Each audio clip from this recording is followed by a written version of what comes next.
أعوذ بالله من الشيطان الرجيم ببركة بسم الله الرحمن الرحيم نحمده ونستعينه ونستغفره ونؤمن به ونتوكل عليه ونعوذ بالله من شرور أنفسنا ومن سيئات أعمالنا من يهده الله فلا مضل له ومن يضلله فلا هادي له ونشهد أن لا إله إلا الله وحده لا شريك له ونشهد أن سيدنا وسندنا ونبينا وحبيبنا ومولانا محمدا عبده ورسوله الذي أرسله بالحق بشيرا ونذيرا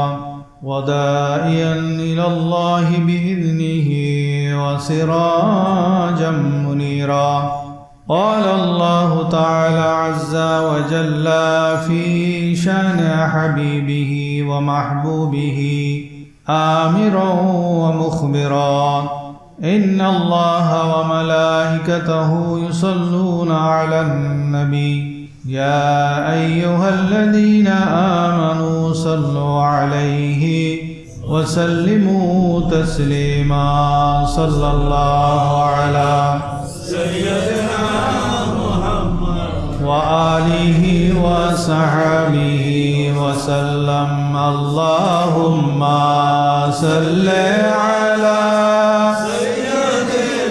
مولانا محمد وعلى آل سيدنا مولانا محمد जुमर घर के काबा बनैया देहर घर के मदीना जैना माजे बसे बसे देखबो सोनार मदीना अल्लाहुम्मा सल्ली अला सय्यिदिना मौलाना मुहम्मद व अला आलि सय्यिदिना मौलाना मुहम्मद अऊज़ु बिल्लाहि मिनश शैतानिर रजीम بسم الله الرحمن الرحيم إن الله يأمركم أن تذبحوا بقرة صدق الله مولانا العظيم وصدق رسوله النبي الكريم ونحن على ذلك لمن الشاهدين والشاكرين والحمد لله رب العالمين ربي صل وسلم وبارك عليه আল্লাহ পাকের দরবারে লাখো কোটি শুকরিয়া আদায় করছি। রব্বুল আলামিন আমাদেরকে পবিত্র রজবুল মুরাজ্জবের দ্বিতীয় জুমা এবং 2026 সালের প্রথম জুমা আদায় করার তৌফিক দিয়েছেন। সবাই বলেন আলহামদুলিল্লাহ। আমাদের জীবনটা সমস্যায় জর্জরিত। আধুনিক প্রযুক্তির মাধ্যমে আমাদের সমস্যা যত বেশি সমাধানের চেষ্টা করা হচ্ছে, সাথে সাথে আমাদের দৈনন্দিন জীবনের সমস্যা বিপদ আপদ বৃদ্ধি পাচ্ছে। আল্লাহ রাব্বুল আলামিন আমাদেরকে সমস্যা সমাধানের জন্য কিছু উপায় বদলে দিয়েছেন। সেই সমাধানের উপায়গুলা থেকে কয়েকটি আজকে আপনাদের সামনে তুলে ধরব এবং সাথে সাথে কিছু নামাজের গুরুত্বপূর্ণ মাসালা আলোচনা করার চেষ্টা করব। ওমা তৌফিক ইল্লা বিল্লাহ। আল্লাহ তাআলা কোরআনের মধ্যে জবে করার জন্য হুকুম দিয়েছেন গাভী। দুনিয়ার জমিনের মধ্যে সবচেয়ে কঠিন কাজ হলো মৃতকে জীবিত করা। এটা অসম্ভব একটা কাজ, কিন্তু আল্লাহ তাআলা মৃতকে জীবিত করে দেখিয়েছেন। তার জন্য একটা উপায় বলে দিয়েছেন, যেটা সূরা বাকারার মধ্যে আছে।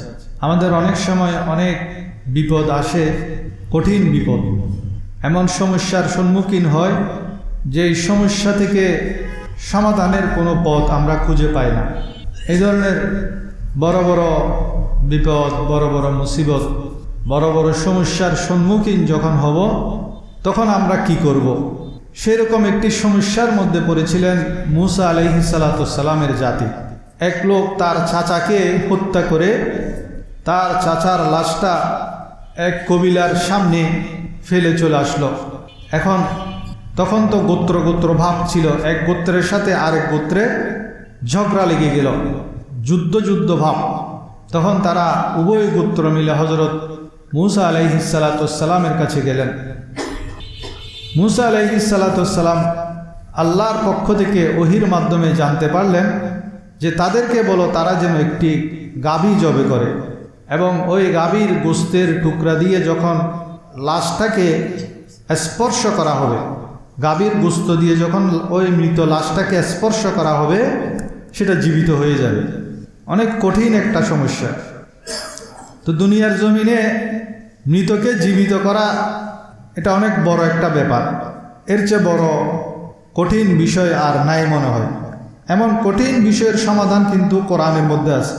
তো মূসা আলাইহিস সালাম তাদেরকে যখন বললেন, তো বনি ইসরায়েলের একটা স্বভাব ছিল, তারা কোনো একটা হুকুম আসলে সেটা নিয়ে বেশি সওয়াল জবাব করত, প্রশ্ন করত। এই গরুটা কেমন হবে, এটা ওজন কেমন হবে, এটা কালার কেমন হবে, এটা হাল চাষ করা হয়েছে কিনা, এই ধরনের যতই প্রশ্ন করছিল ততই তাদের উপর শর্ত বেড়ে যাচ্ছিল গরুটার। কিন্তু প্রথম যখন বলা হয়েছিল যে একটি গাভী জবে করে দাও, যে কোনো গাভী জবে করে দিলে কিন্তু হয়ে যেত। কিন্তু তাদের প্রশ্নের কারণে যত বেশি প্রশ্ন করছিল ততই তাদের ওই গাভীর শর্তগুলা বেড়ে যাচ্ছিল। তখন তারা শর্তসমূহ দেখে দেখে যখন ওই গাভীটি জোগাড় করলো, অনেক বেশি মূল্যে সেই গাভীটি তাদের কিনতে হলো। কেনার পর তারা ওই গাভীটিকে জবে করে সেটার গোশত দিয়ে যখন ওই মৃত ব্যক্তিকে আঘাত করলো, সেই ব্যক্তি জীবিত হয়ে গেল। জীবিত হওয়ার পর সে বলে দিল, আমাকে আমার ভাতিজা হত্যা করেছে, হত্যা করে আমার লাশটা এই কওমের দরজার সামনে রেখে গেছে। আমার ভাতিজা আমাকে এই জন্য হত্যা করেছে যেন সে আমার সম্পত্তি ভোগ দখল করতে পারে এবং আমার একজন মেয়ে আছে সেই মেয়েটিকে বিয়ে করতে পারে। সেটা বলেই সেই লোকটি আবার মৃত্যুর কোলে ঢলে পড়ল। তো তাদের সমস্যা যেটা ছিল সেটা সমাধান হয়ে গেল। তো মুফাসসিরিন ইকরাম বলেন, এটা যেহেতু মূসা আলাইহিস সালামের একটা মুআজিজা ছিল মৃতকে জীবিত করা, কিন্তু এই যুগে আমাদের জন্য শিক্ষা কি? এই ঘটনা থেকে আমাদের জন্য একটা শিক্ষা হলো, এই যুগেও যদি আমরা এই ধরনের কঠিন বিপদের সম্মুখীন হই, কঠিন সমস্যার সম্মুখীন হই, তখন আমরা যদি খালেস নিয়তে আল্লাহর সন্তুষ্টির জন্য কোনো একটা পশু জবে করে মানুষকে খাওয়ায়, বড় বড় পশু, গরু, মহিষ, তাহলে আল্লাহ রাব্বুল আলামিন এর বরকতে সমস্যার সমাধান করে দিবেন। সবাই বলে সুবহানাল্লাহ। অথবা আপনি এতিমখানায় সদকা করে দিতে পারেন।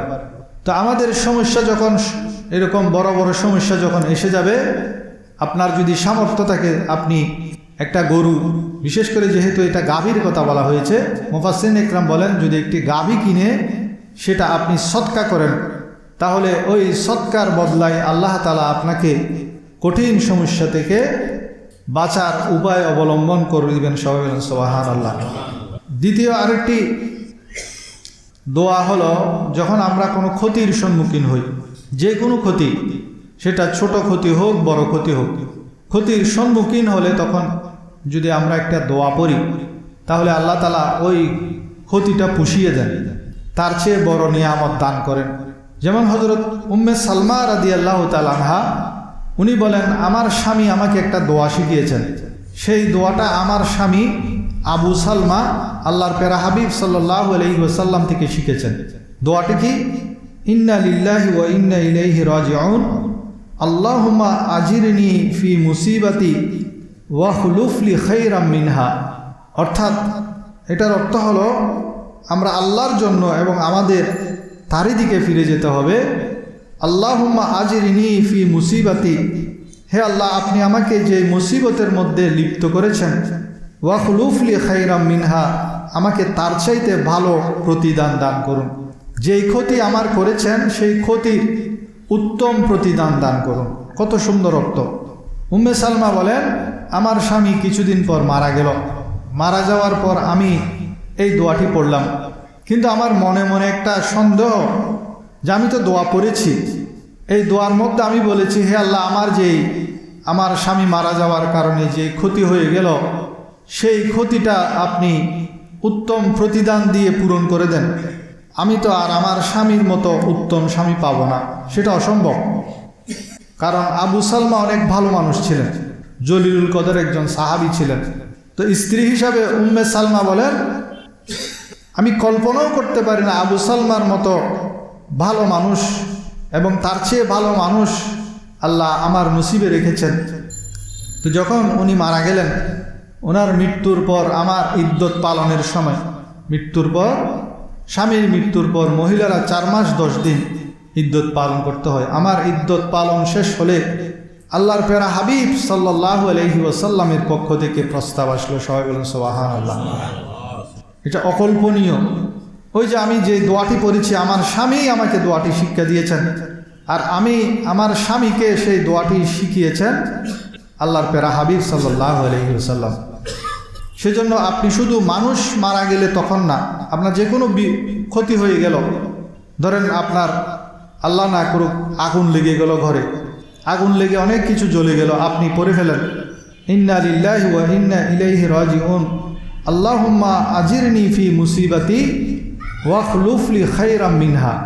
বলেন ইন্না লিল্লাহি ওয়া ইন্না ইলাইহি রাজিউন, আল্লাহুম্মা আজিরনি ফি মুসিবাতি ওয়া খলুফ লি খায়রাম মিনহা। এই দোয়াটি যে কোনো, সেটা ছোট ক্ষতি হোক, আপনি বাজারে গেলেন, পকেটে হাত দিয়ে দেখেন মানিব্যাগ নেই, তখন আপনি সাথে সাথে পড়ে ফেলুন ইন্না লিল্লাহি ওয়া ইন্না ইলাইহি রাজিউন, আল্লাহুম্মা আজিরনি ফি মুসিবাতি ওয়া খলুফ লি খায়রাম মিনহা। তাহলে আল্লাহ তাআলা এই ক্ষতিপূরণ আল্লাহর পক্ষ থেকে এসে যাবে, বরং উত্তম ক্ষতিপূরণ এসে যাবে। সন্তান মারা গেল, আপনি সাথে সাথে দোয়াটি পড়েন, উত্তম সন্তান আল্লাহ দান করবেন। আপনার প্রিয় নেতা, প্রিয় নেত্রী মারা গেল, দোয়াটি পড়েন, আল্লাহ তাআলা এর চেয়ে উত্তম নেতা আপনাকে দান করবেন। তৃতীয় সমস্যা সমাধানের, যত বড় সমস্যাই হোক, সমাধান হলো পরিবারের সকলকে নিয়ে নামাজ পড়া। শুধু নিজে নামাজ পড়া না, বরং পরিবারের সকলকে নামাজ পড়ার জন্য উদ্বুদ্ধ করা। আমরা যে কোনো সমস্যা আসলে সেই সমস্যা সমাধানের জন্য ছুটাছুটি করি, ব্যস্ত হয়ে যাই, কিন্তু সমস্যা যিনি সমাধান করবেন সেই রবের ইবাদত থেকে আমরা গাফেল হয়ে যাই। সমস্যার সমাধান করে দিবেন মহান আল্লাহ রব্বুল আলামিন। সেজন্য আমাদের যে কোনো সমস্যা, যে কোনো বিপদ আসুক, সর্বক্ষেত্রে আমাদের নামাজ আঁকড়ে ধরতে হবে, নামাজ যাতে না ছুটে। আমাদের ঘরে তো সামান্য মেহমান আসলেই আমরা নামাজ ছেড়ে দিই। মেহমানকে সময় দিতে দিতে, মেহমানদারি করতে করতে আসরের নামাজ চলে যাচ্ছে, মাগরিব চলে যাচ্ছে। পুরুষরা তো মসজিদে চলে আসে, কিন্তু মহিলারা একজন মেহমান আসলে হলো সে নামাজ ছেড়ে দেয়।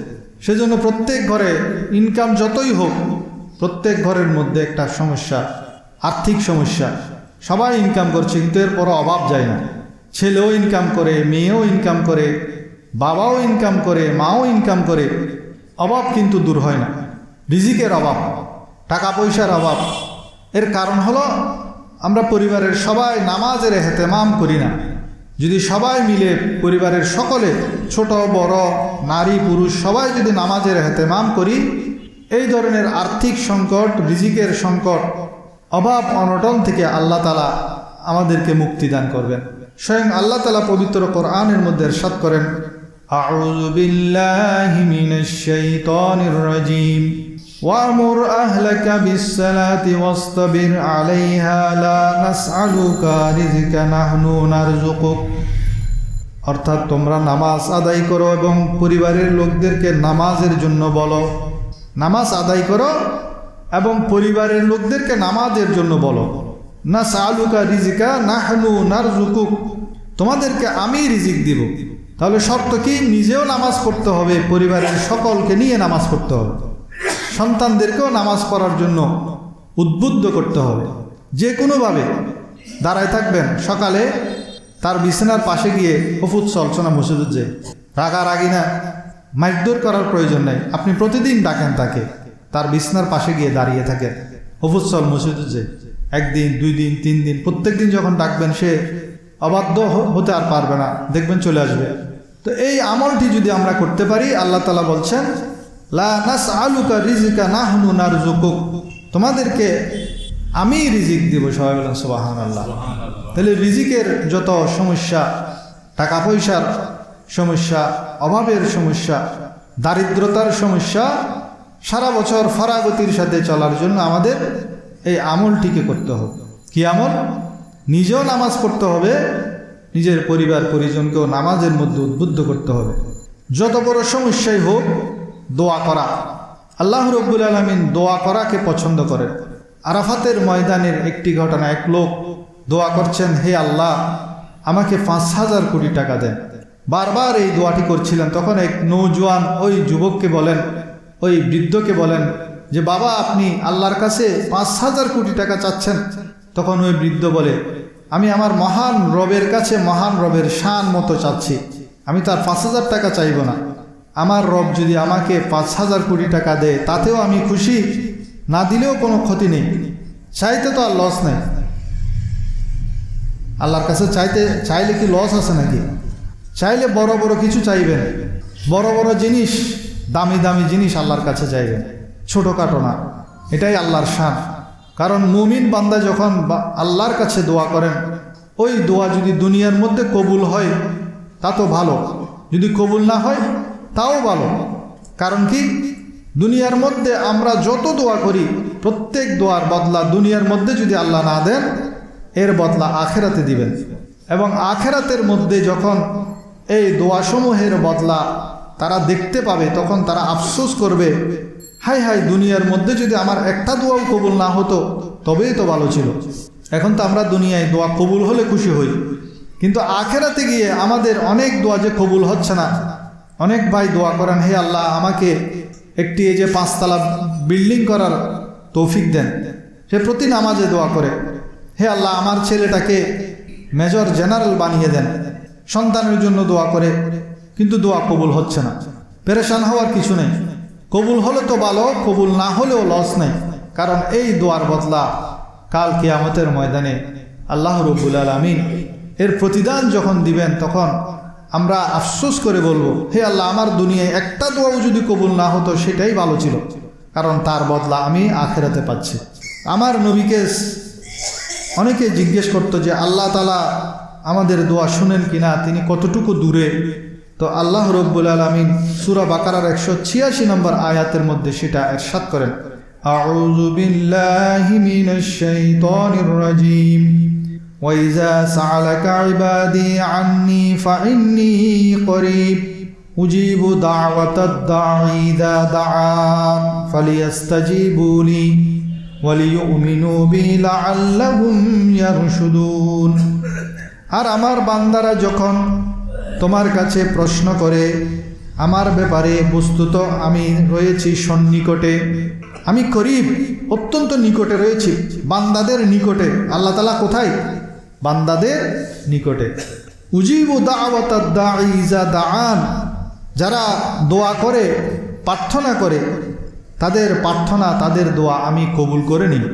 আল্লাহ তাআলা কোরআনের মধ্যে ঘোষণা করছেন, আমি তাদের নিকটে নিকটে আছি, কাছাকাছি আছি, এবং আমি যখন তারা দোয়া করে তাদের দোয়া কবুল করে নিই। সেজন্য যখনই কোনো মুসিবত, যত বড় বিপদ হোক, মুসিবত হোক, পেরেশানি হোক, সাথে সাথে দোয়া করুন, আল্লাহর কাছে চান, ওই বিপদ থেকে উদ্ধারের জন্য, মুক্তির জন্য আল্লাহর কাছে দোয়া করুন।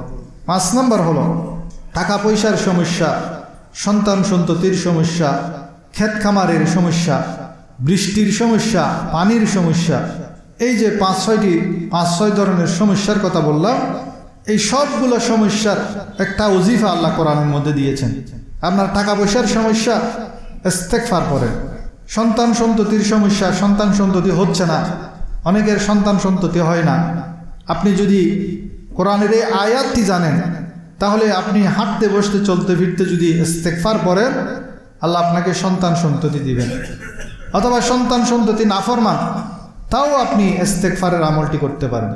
আপনি ক্ষেত খামার করেন, বাগ বাগিচা করেন, অথবা আপনার অভাব আছে, বাগানের মালিক হতে চাচ্ছেন, তাও আপনি এই ইস্তেগফারের আমলটি করেন।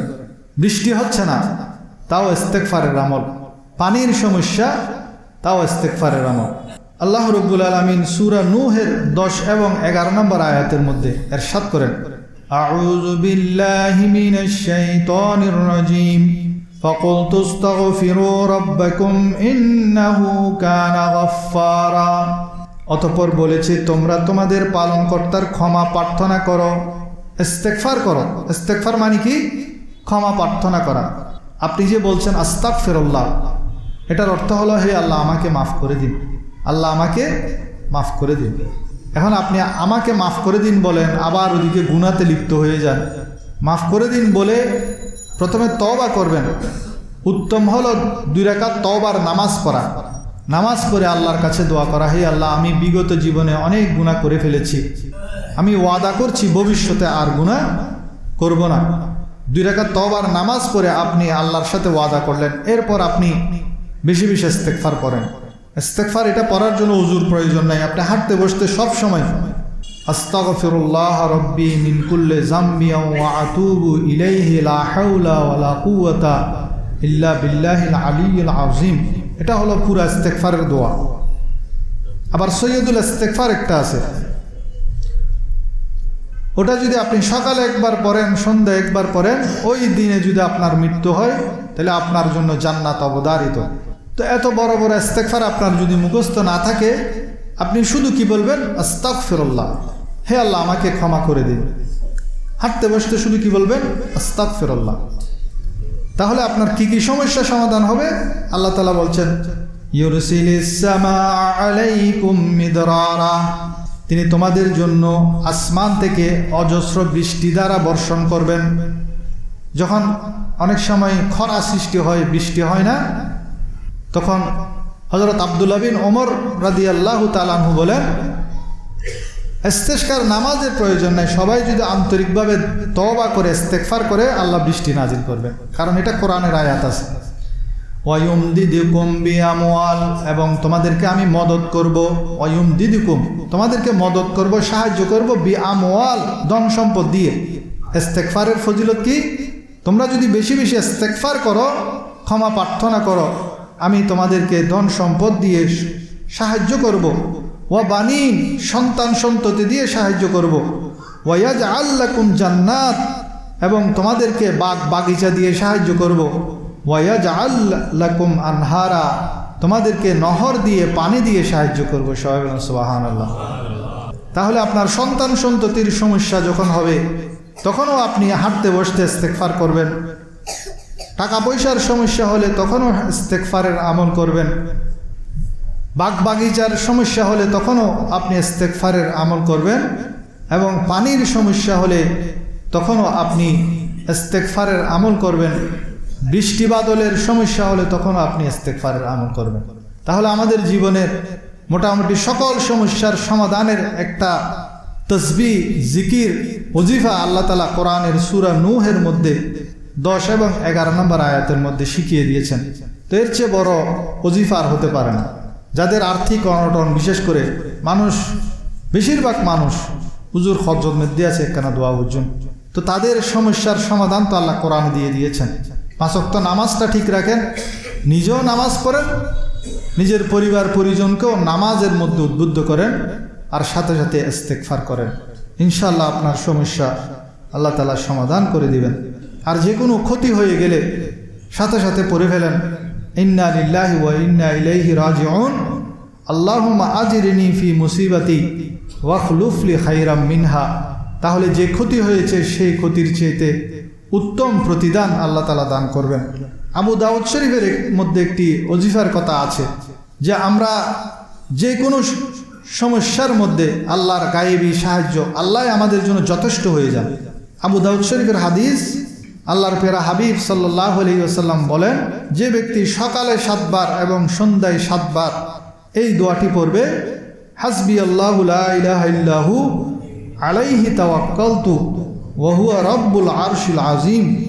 বলেন, হাসবি আল্লাহু লা ইলাহা ইল্লাহু আলাইহি তাওয়াক্কালতু ওয়া হুয়া রাব্বুল আরশিল আযীম। এখন আমরা তো অনেক সময় দোয়া পড়ি অন্যমনস্ক হয়ে, মন থেকে দোয়া পড়তে পারি না।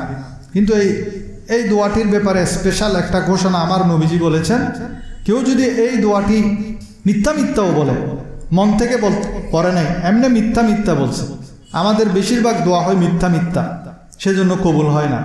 যেমন আমরা দোয়া করতেছি রব্বানা আতেনা ফিদ দুনিয়া হাসানা ওয়া ফিল আখিরাতি হাসানা ওয়া কিনা আযাবান নার, এই যে আমি কোরআনের এই আয়াত দিয়ে দোয়া করলাম, এখন আপনাকে যদি জিজ্ঞেস করা হয় যে আপনি যে দোয়াটা করলেন এটার অর্থ কি, আপনি আল্লাহর কাছে কি চেয়েছেন, বলতে পারবে না, বেশিরভাগ মানুষ বলতে পারবে না। তা আমি আল্লাহর কাছে একটা জিনিস চাচ্ছি, আমি নিজেই জানি না আমি কি চাচ্ছি, তো সেই দোয়ার কোত্থেকে কবুল হবে? সেজন্য আমাদের দোয়ার যেটা করছি সেটা বুঝতে হবে আমাকে।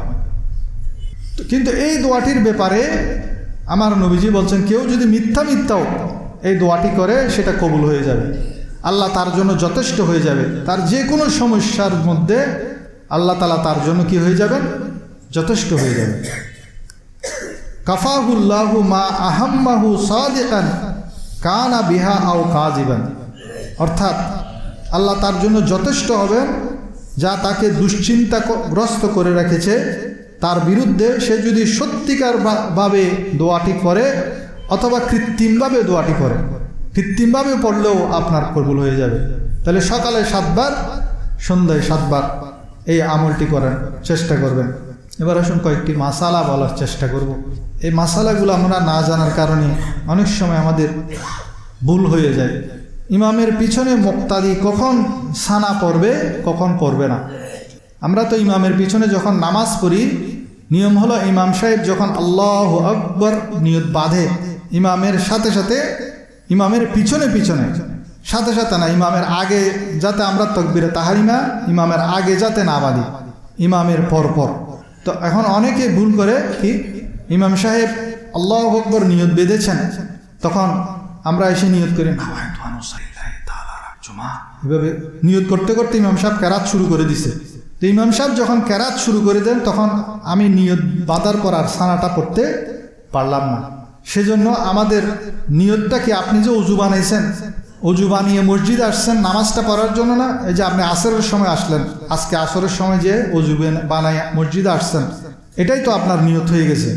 আরবিটা বলতে পারলে সময় যদি পান বলবেন, কিন্তু বলতে না পারলে শুধু আল্লাহু আকবার বলে আপনি নিয়ত বেঁধে ফেলবেন ইমামের পিছনে পিছনে, ইমামের আগে না, ইমামের পিছনে পিছনে বেঁধে, যাতে ইমাম সাহেবও তো সানা পড়বেন, আউযুবিল্লাহ বিসমিল্লাহ পড়বেন, সেই সময়ে যাতে আপনি সানাটা পড়তে পারেন।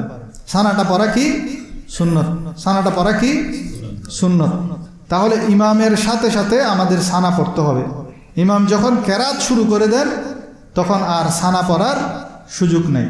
তেমনিভাবে ইমাম সাহেব যখন দ্বিতীয় রাকাত পড়তেছেন, দ্বিতীয় রাকাত পড়ার সময় যখন কেরাত পড়েন, তখন যদি আপনি আসেন, তখন আপনি আল্লাহু আকবার নিয়ত বেঁধে ইমামকে ফলো করবেন, সানা পড়বেন না।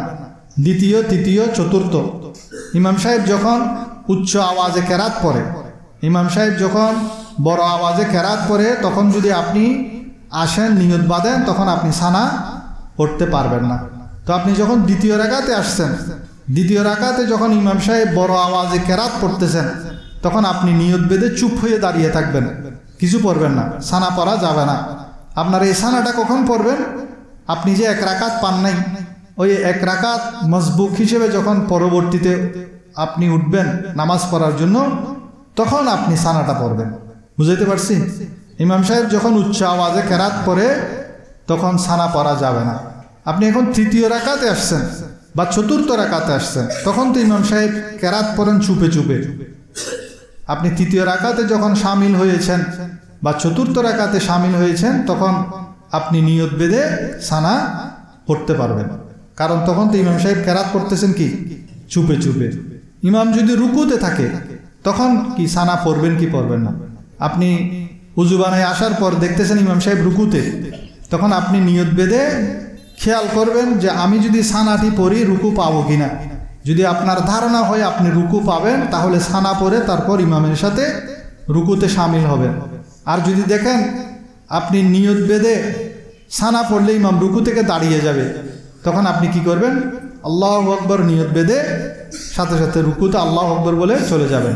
আরেকটা মাসালা মনে রাখবেন, এই যে আপনি ইমাম সাহেব যখন রুকুতে, তখন আপনি আল্লাহু আকবার নিয়ত ছেড়ে দিবেন, কারণ আপনি কিছু পড়তেছেন না, যখন কিছু পড়বে না তখন হাতটা ছেড়ে দিবেন, আবার আল্লাহু আকবার বলে আপনি রুকুতে যাবেন।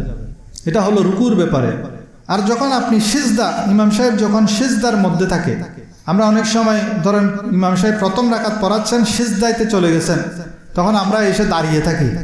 ইমাম সাহেব দাঁড়ালে তখন ওনার সাথে আমি শামিল হব, কিন্তু নিয়ম হলো আপনি আসার সাথে সাথেই সিজদায় হলে সিজদাতে ইমামের সাথে জয়েন করা, দাঁড়িয়ে থাকা না। তো আপনি তখন কি করবেন, যদি ইমাম সাহেব প্রথম সিজদায় থাকে তখন আপনি নিয়ত বেঁধে আগে সানা পড়বেন, সানা পড়ে আল্লাহু আকবার বলে সিজদাতে গিয়ে ইমাম সাহেবের সাথে জয়েন করবেন।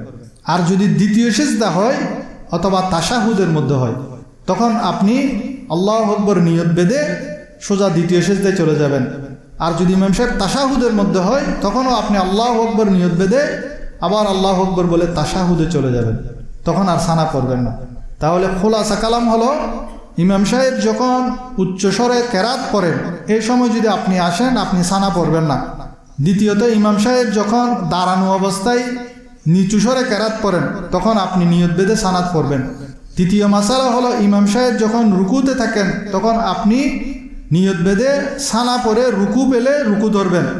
তৃতীয় মাসালা হলো, ইমাম সাহেব যখন প্রথম সিজদায় থাকে তখন আপনি নিয়ত বেঁধে সানা পড়ে প্রথম সিজদার মধ্যে যাবেন।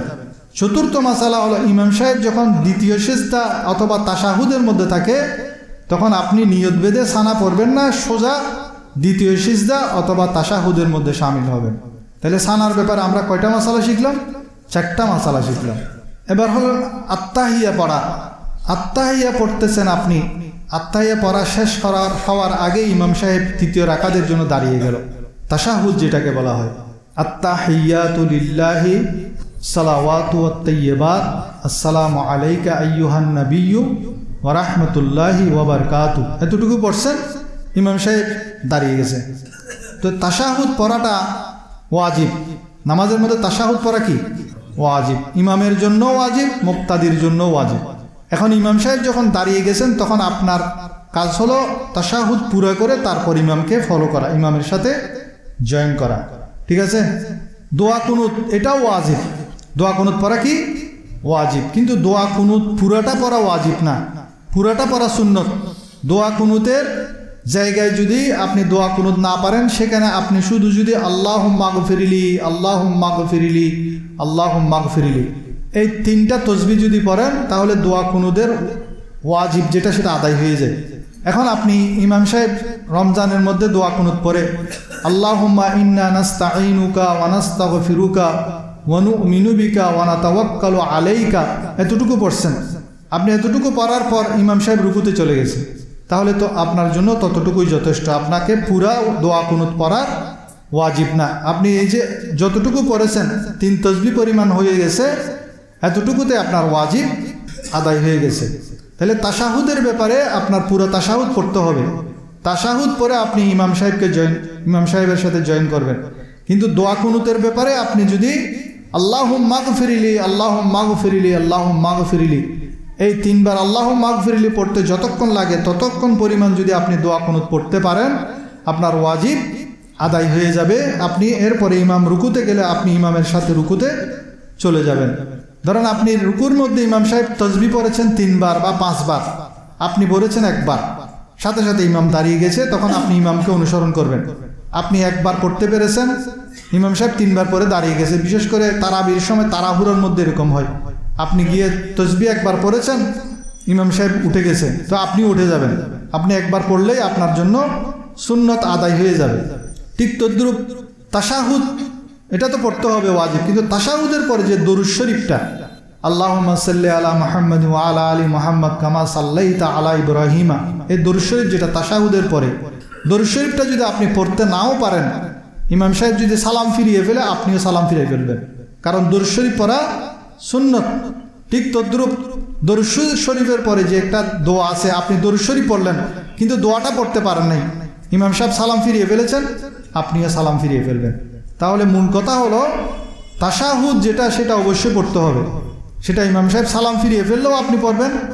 ইমাম সাহেব যদি 3য় রাকাতের জন্য দাঁড়িয়ে যায় তখনও আপনি সেটা পড়বেন। আর যদি দোয়া কুনুত হয়, সেটা যদি আপনি ওয়াজিব পরিমাণ পড়তে পারেন, তারপরে আপনি ইমামকে অনুসরণ করতে পারবেন। আর তসবির ব্যাপারে, তসবিহ যদি আপনি একবারও বলতে পারেন সুন্নত আদায় হয়ে যাবে, এরপর আপনি ইমামকে অনুসরণ করবেন। এবং দরুদ শরীফ এবং দোয়ায়ে মাসুরা যেটা, সেটা যদি আপনি পড়তে নাও পারেন তবু আপনার নামাজ শুদ্ধ হয়ে যাবে, আপনি এরপরে ইমামকে অনুসরণ করবেন। এবং আরেকটা মশালা হলো এই যে শীতকালে আমরা এই ধরনের মাফলার রাখি, মাফলার, এই মাফলার এটা এভাবে রাখলেন, আমি যেভাবে রাখছি এইভাবে কাঁধের উপর দিয়ে দুই মাথা দুই দিকে ঝুলিয়ে রাখলে মাকরুহে তাহারিমি, হারামের কাছাকাছি। নামাজের মধ্যে যে কোনো মাফলার, চাদর বা শাল এইভাবে পেঁচিয়ে রশির মতো রেখে দুই দিকে ঝুলিয়ে রাখলে, এভাবে যদি আপনি নামাজ করেন তাহলে আপনার নামাজ মাকরুহে তাহারিমি হবে, হারামের কাছাকাছি।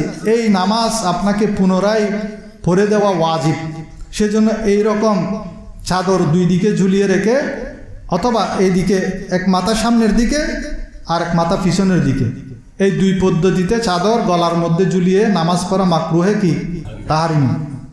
আমি মাফলারটা আজকে আসছি শুধু এই মাসালাটা বলার জন্য, আমি এমনি এটা আনি না, এই মাসালাটা আপনাদেরকে বোঝানোর জন্য আমি এটা আনছি।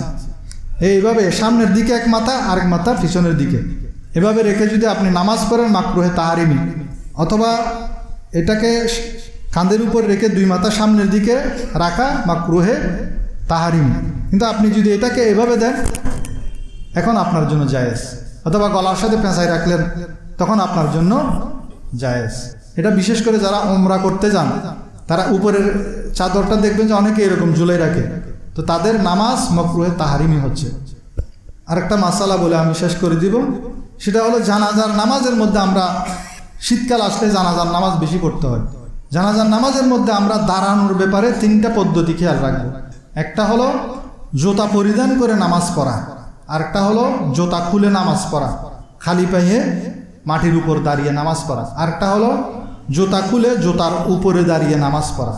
জুতা পরিধান করে নামাজ পড়া এটাও জায়েজ। কখন জায়েজ হবে? যদি আপনি যে জুতাটা পরিধান করেছেন সেটা যদি পাক হয়, সেটা তলাটা পাক হতে হবে, এবং ওই জুতা পায়ে দিয়ে আপনি যে জমিনে দাঁড়িয়েছেন সেই জমিনও পাক হতে হবে, তাহলে আপনি ওই জুতা পরিধান করে নামাজ পড়লে কি হবে? জায়েজ হবে। শর্ত হলো কি ওই জুতাটা সম্পূর্ণ পাক হতে হবে, কারণ সেটা আপনি পরিধান করেছেন। কারণ আমরা নামাজের শর্তের মধ্যে জানি যে কাপড় পাক, শরীর পাক, জায়গা পাক। তো এটা যখন আমি পরিধান করেছি অবশ্যই সেই জুতাটা পাক হতে হবে, উপরে নিচে সব দিক দিয়ে সেখানে কোনো নাপাক লাগতে পারবে না, তখন আপনি সেই জুতা পরিধান করে নামাজ পড়তে পারবেন। কারণ আমরা যদি মাসালা না জানি ঝগড়াবাজা দিব না, কেউ যদি জুতা পরিধান করে নামাজ পড়ে, এখন সে যদি বলে আমার জুতা পাক আছে, আমার জুতা পাক আছে, এটা হলো এক নাম্বার মাসালা। দুই নম্বর হলো আপনি জুতা খুলে ফেললেন, আপনি জানেন যে আপনার জুতার মধ্যে নাপাক আছে, তলার মধ্যে অনেক সময় নাপাক লাগতেও পারে, আমরা না দেখলেও নাপাক লেগে যায়, সেজন্য আপনি জুতা খুলে মাটিতে দাঁড়ালেন।